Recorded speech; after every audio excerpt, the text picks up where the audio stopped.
রাজনীতিমুক্ত করার দাবি তুলে এখন নিজেরাই রাজনৈতিক সংগঠন গড়ায় মিশ্র প্রতিক্রিয়া বিভিন্ন ক্যাম্পাসে।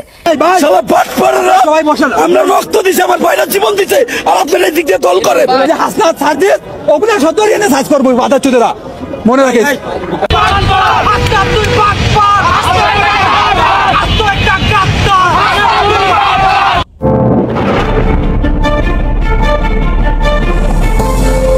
5ই আগস্ট গণ অভ্যুত্থান ছিল কোটানা মেধা এবং সেই সাথে সংযুক্ত হয়েছিল ছাত্র রাজনীতিমুক্ত একটি ক্যাম্পাস। অথচ শেখ হাসিনা চলে যাওয়ার পর সময়ের পরিবর্তনে নিজেরাই এখন নতুন ছাত্র রাজনীতি গড়ে তুলতে চলেছেন, যা রীতিমতো সাধারণ ছাত্রছাত্রীদের কাছে একটি মিশ্র প্রতিক্রিয়া রূপ নিয়েছে। দেশ সংস্কারের নামে নিজেদের গভীর ষড়যন্ত্র বাস্তবায়নের লক্ষ্যে তারা ধাবিত হয়েছে বলে জানিয়েছেন সাধারণ ছাত্র সমাজ। দল করেন, এই ভাই কোন দলে আমাদের খাইতে দেখছে ডিপেন্ডেন্ট নিয়ে বলছে তারা দল গুছাইতেছে শালারা বাটপার।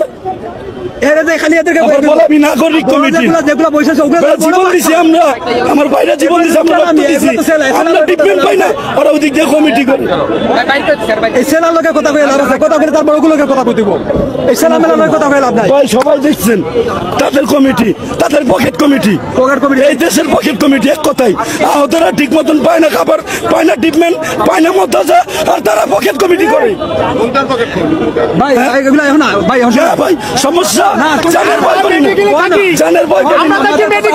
আরে এরা এসি রুমে ঘুমায়, এরা এসি অফিসে বসে থাকে, এরা কমিটি করছে, আমরা হসপিটালে কাটি আমরা ঘুমাই, আর এরা কমিটি করে এসি রুমে হাসে না আমাদের মশলা করে। এদের কেন অফিস হবে? এদের কেন এসি রুমে বসবে না? এরা হতো না, এদের কোনো অফিস হবে? এদের কোনো কমিটি করবে? এদের কিছু কমিটি করবে না, এদের কোনো কমিটি হবে না, এটা মানবো না আমরা, হতো না, এটা আমরা নিজেরাই করব। আর এই সবাই তো শান্ত হন, তার বড় যেগুলো আছে ওই যে হাসনাত ছাড় দিয়ে ওগুলো সদর এনে সাজ করবো বাধা চোদেরা মনে রাখে। এবং সেই সাথে 28শে ফেব্রুয়ারি নতুন রাজনীতি দল গঠনে পাবলিক ইউনিভার্সিটি ও প্রাইভেট ইউনিভার্সিটির মধ্যে ব্যাপক আকারে একটি দ্বন্দ্ব সৃষ্টি হয়েছে, যা রীতিমতো এটাই আত্মপ্রকাশ করে দেশ সংস্কার নয় বরং এখন রাজনীতি মুখ্য উদ্দেশ্য হয়ে দাঁড়িয়েছে।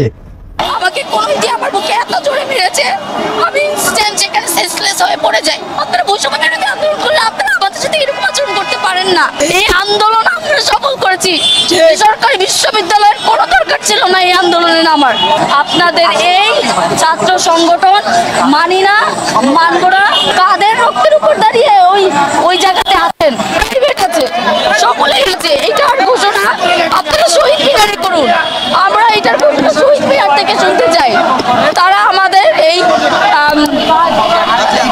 এই কথা প্রত্যাখ্যান করলো, তারা বললো না তারা মধুর ক্যান্টিনেই তাদের দল ঘোষণা করবে।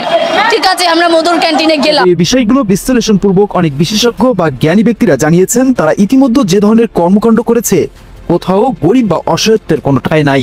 এই যে যত আলোচনা শুনলেন এর ভিতরে কি একবার শুনেছেন আপনারা গার্মেন্টস শ্রমিকের বেতন কত হবে, সে ন্যায্য মজুরি কিভাবে পাবে, আমন ফসল আসছে আমার কৃষক দাম পাবে কিনা? আপনি কি জানেন এই মুহূর্তে মধ্যবিত্ত 80 টাকার শাকে রাখি কেমন করে খাবে? কই সেই আলোচনা তো আসে না। এই যে যুব সমাজ বসে আছে একবারে তো আলোচনা হলো না কর্মসংস্থান কেমন করে হবে, ওই সংস্কার কি আমি দেখেছি?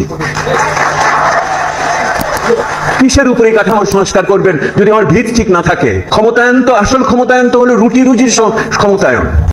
ঘন্টায় ঘন্টায় দর্শন, নারী শিশু বৃদ্ধ কেউই বাদ যাচ্ছে না, নিরাপত্তাহীনতায় ভুগেছে সাধারণ জনগণ। রাস্তায় রাস্তায় আমাদের মেয়েদেরকে হ্যারাস্ট হতে হয়, আপনারা সন্ত্রাস কমাতে পারছেন, আপনারা নিউজগুলো করে কি করবেন যে একটা মেয়ে একটা ছেলে তো নিরাপত্তা আপনারা দিতে পারেন নাই, তো আপনার সন্ত্রাস প্রশাসন কিছু নাই। ডাকাতি হলো পুলিশের কাছে গেলে এখানে যাও, ওখানে যাও, এখানে যাও, নাই আমাদের নিরাপত্তা নাই। আমরা পরাধীন করে পরাধীন আমরা। দেশের এই বেহাল অবস্থা যেন রীতিমতো শেখ হাসিনা সরকারকে পুনরায় প্রয়োজন বলে মনে করেছে সাধারণ জনগণ।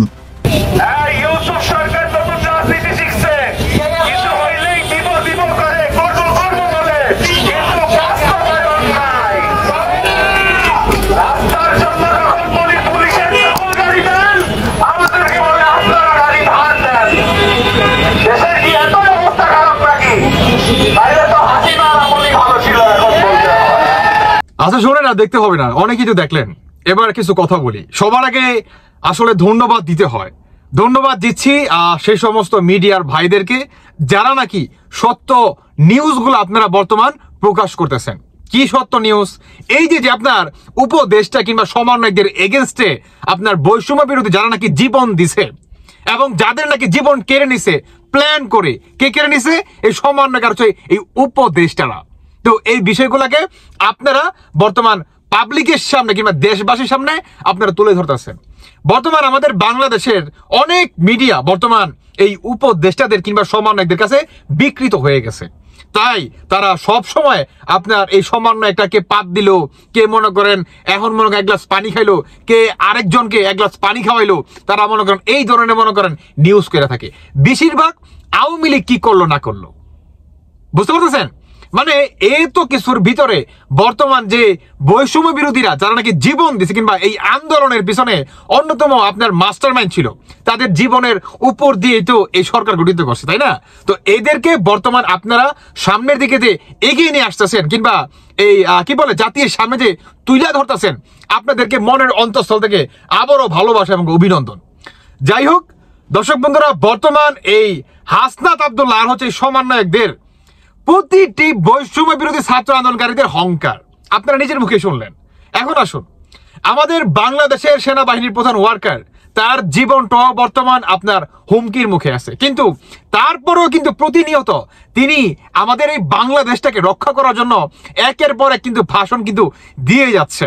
আপনার এই হাসনাদের উদ্দেশ্যে সেনাবাহিনীর প্রধান ওয়ার্কার তিনি একটা বক্তব্য রাখেন যে বাংলাদেশটাকে প্রতিনিয়ত সমন্বয়কদের ভিতরে মেন কিছু গুড়াগর বলতে কাদের বুঝাইছে সেটা আপনিও ভালো জানেন, আমরাও ভালো জানি।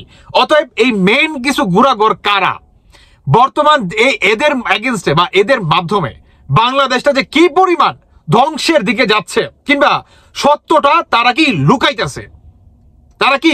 লুকাইতেছে, তো বাংলার মানুষ না বুকা চৌধুরী না, কেমন বাংলার মানুষ বুকা চৌধুরী না।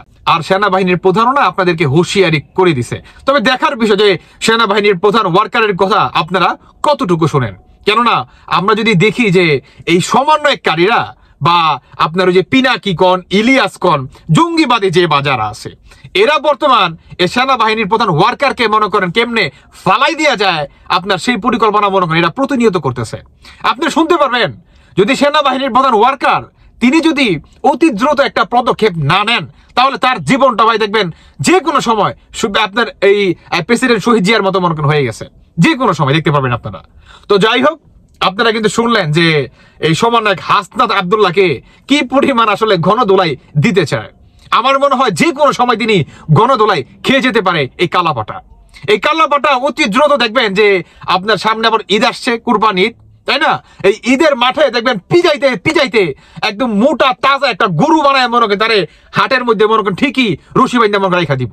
সবাই বলবো ওই রাখবেন নি, ওই নিবেন নি, কালাপাটা, হ্যাঁ এইভাবে সবাই স্লোগান দিব যে ভাই আমার কাছে আসেন, বড় একটা কালা পাঠা আছে, যে পাঠা নাকি আপনি যদি বাসায় নিয়ে যান মনে করেন এমন মাস্টার মাইন্ড গেম একটা খেলা দিব, আপনার কারোর সাথে যদি দ্বন্দ্ব থাকে একদম শেষ করে দিব। তো এই ধরনের একটা কালা পাঠা আমরা আশাবাদী বাংলাদেশের আগামী ঈদে মানে কুরবানি ঈদে এরকম একটা কালা পাঠা জনগণ উঠাবে হাটের মাঝখানে, আমরা আশাবাদী। দর্শক বন্ধুরা, যাই হোক বাকিটা আপনাদের ব্যক্তিগত মতামত অবশ্যই জানিয়ে যাবেন। ধন্যবাদ সবাইকে, আল্লাহ হাফেজ, আসসালামু আলাইকুম।